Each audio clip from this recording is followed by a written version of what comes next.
Hola compañero, les saludo. Mi nombre es Iván Villegas Muñoz. Mi equipo está conformado por mi compañero Ramón, David, Cristian y yo. Hoy les vamos a presentar lo que es la síntesis de proteínas y con mucho gusto voy a empezar a hablar yo acerca del tema de la estructura del ADN y el ARN. ¿Cuáles son las similitudes y diferencias del ADN y el ARN? Esta pregunta me la hice al estar investigando un poco el tema. El ADN significa ácido desoxirribonucleico y el ARN significa ácido ribonucleico. Ambos forman parte de un gran sistema de almacenamiento y transmisión de la información que constituye a todos los seres vivos desde bacterias hasta animales.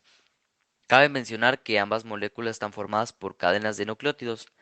El ADN está formado por dos cadenas y el ARN por una. El ARN ayuda a interpretar las instrucciones del ADN. Las funciones más conocidas del ARN están asociadas a dos procesos, la transcripción y la traducción, que en un momento mis compañeros hablarán de ella.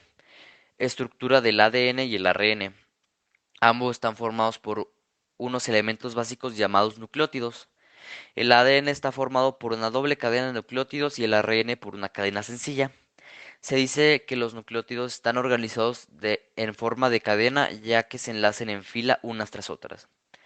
En el ADN existen cuatro tipos de nucleótidos: citosina, guanina, adenina y timina, mientras que en el ARN son los siguientes: la citosina, guanina, adenina y uracilo. Cada nucleótido está formado por un azúcar pentosa, un fosfato y una base nitrogenada. Otra diferencia entre los dos ácidos nucleicos es que los nucleótidos del ADN están compuestos por un azúcar llamada desoxirribosa, mientras que los nucleótidos del ARN tienen un azúcar llamada ribosa. Y me es de gusto cederle la palabra a mi compañero Cristian Alberto. El lenguaje genético o código genético está formado básicamente por las palabras que se pueden formar con diferentes secuencias de las letras del ADN. El número de posibles palabras es infinito. Sin embargo, cada especie tiene un número específico de palabras. Estas palabras de las que estamos hablando son los genes. La estructura predominante del ADN es la de una doble cadena de nucleótidos. Los nucleótidos de cada una de las cadenas se unen entre sus bases nitrogenadas en un orden específico. La adenina se une con la timina AT y la citosina se une con la guanina CG. La unión de las bases AT y CG se conocen como pares de bases complementarias. También existe un orden de lectura de la secuencia del ADN. El orden para la lectura de las secuencias de ADN y por tanto de los genes pueden ser en dos direcciones denominadas sentido y antisentido. Cuando el orden de lectura va en sentido es porque va de 5' a 3', y cuando va en antisentido se denomina de 3' a 5'. La razón de esta denominación de lectura es porque los átomos de carbono de la molécula de azúcar de los nucleótidos se encuentran de 1' a 5'. Como en el ADN los fosfatos se unen a los extremos 5' y 3', se usa esta nomenclatura. A diferencia del ADN, el ARN se compone de solo una cadena de nucleótidos. El ARN ayuda a transcribir y traducir la información del ADN para que se pueda sintetizar una proteína u otra molécula de ARN. Sin embargo, como ya habíamos mencionado, existen diferentes tipos de moléculas de ARN con funciones determinadas. A continuación, se mencionan algunos tipos de ARN más importantes. ARN mensajero. Funciona como un molde para copiar la información de alguna secuencia de ADN. ARN de transferencia. Transporta los aminoácidos necesarios para fabricar una proteína, los transporta del citoplasma hacia los ribosomas. ARN ribosómico. Tiene una función estructural y se encuentra asociado a proteínas del ribosoma. Ayuda a que las secuencias de neonucleótidos del ARN mensajero se puedan leer correctamente. Seguimos con el tema de replicación con mi compañero Eric Ochoa. ¿Sabes cómo se hereda la información genética de una célula madre a una célula hija? Yo te voy a enseñar. La replicación. La replicación es un mecanismo para transmitir la información genética de una célula madre a una célula hija. La replicación es uno de los procesos más importantes y básicos que ocurren dentro de una célula. Ocurre cada vez que una célula se divide y permite que una molécula de ADN sea copiada. La molécula de ADN hija contiene exactamente la misma información que la molécula de ADN madre. La replicación es semiconservativa. debido a que cada cadena de la doble hélice de la molécula madre de ADN sirve como molde para que se replique otra doble cadena de ADN hija. Es la que vemos en la primera imagen. La replicación se divide en dos etapas. La iniciación ocurre en lugares específicos de la doble cadena de ADN, sitios llamados origen u horquilla de replicación. Lo primero que ocurre es que una enzima llamada topoisomerasa relaja la cadena de ADN.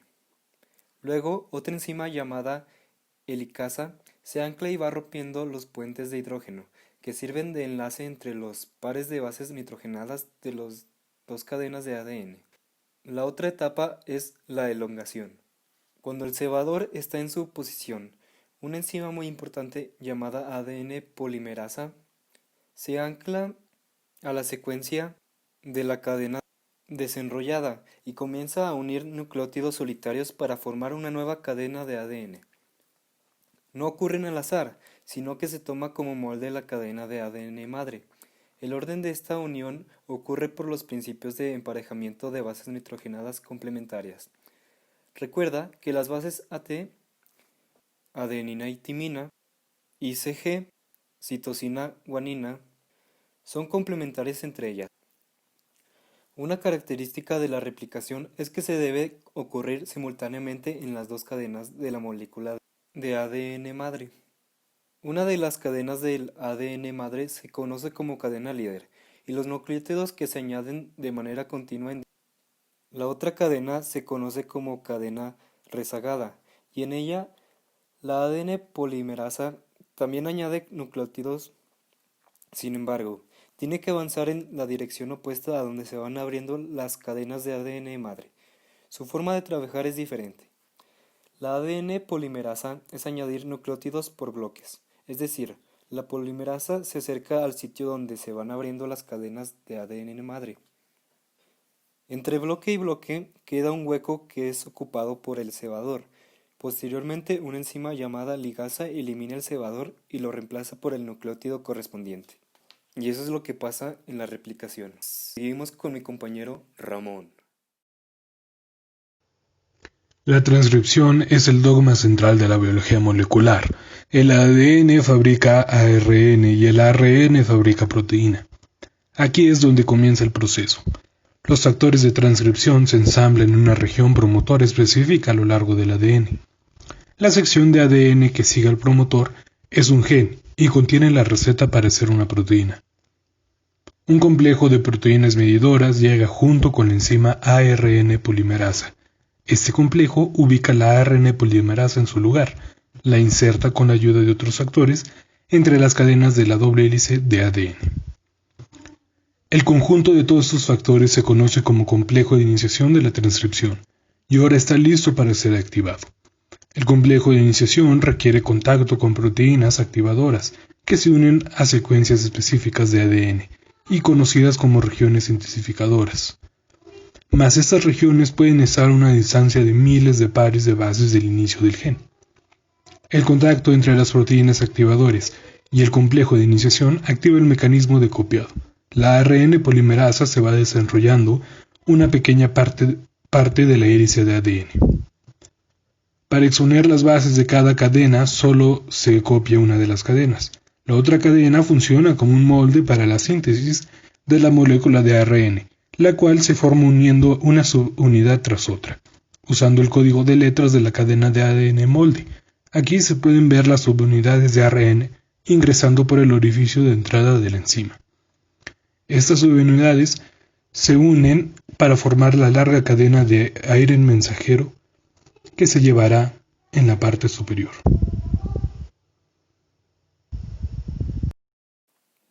También está la traducción. La traducción es el proceso a través del cual se sintetizan las proteínas. Se lleva a cabo en dos sitios dentro del citoplasma, en los ribosomas que se encuentran libres en el citoplasma y en los ribosomas que están dentro del retículo endoplasmático rugoso. La traducción usa el ARNM generado en el proceso de transcripción como molde para unir aminoácidos y formar una proteína. Esta cadena de eventos es conocida como el dogma central de la biología molecular.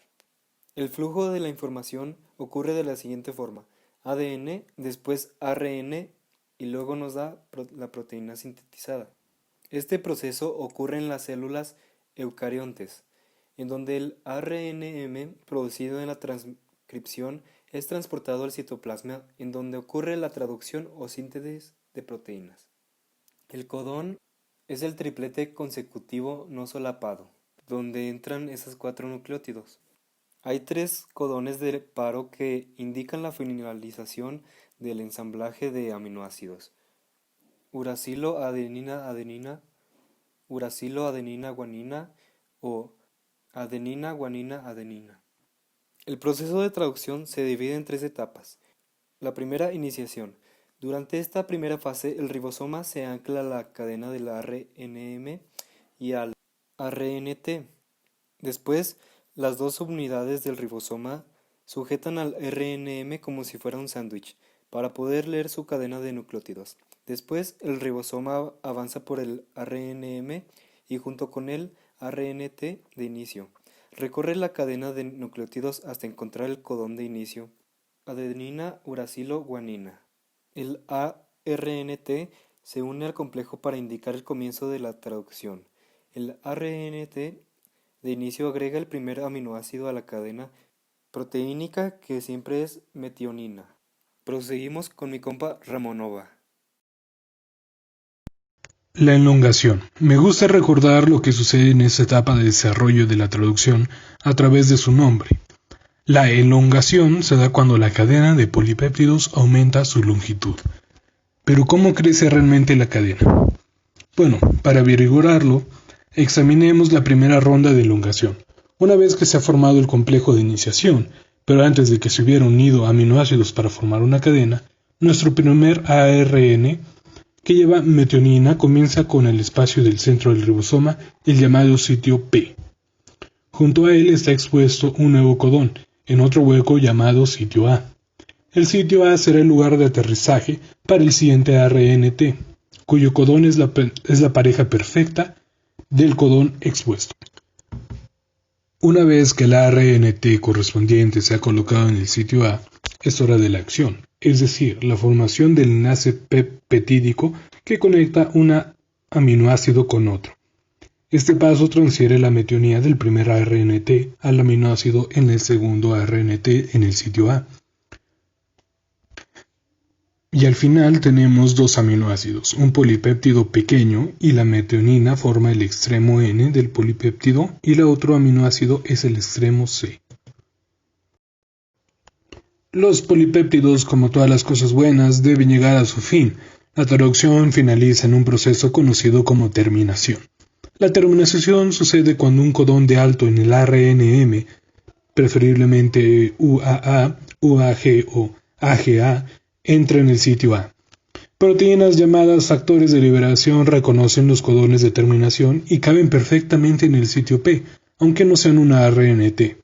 Los factores de liberación interfieren con la enzima que normalmente forman los enlaces peptídicos, hacen que agregue una molécula de agua al último aminoácido de la cadena y esta reacción separa la cadena del ARNT y la proteína que se acaba de formar se libera.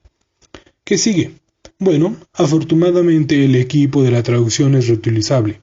Después de que se separan las subunidades ribosomales grandes y pequeñas una de la otra y del ARNM, cada elemento puede participar y generalmente lo hacen rápidamente en otra ronda de traducción. Bueno, compañeros, ya es todo, ya nos vamos a ir despidiendo. Muchísimas gracias por haber visto y escuchado nuestro video de horas de edición por parte de nuestro compañero Cristian Alberto. Pienso que nos vendría muy bien ese 50 en el examen y pues la verdad yo creo que nos lo merecemos porque cada quien puso su esfuerzo. Muchas gracias. Bonita tarde.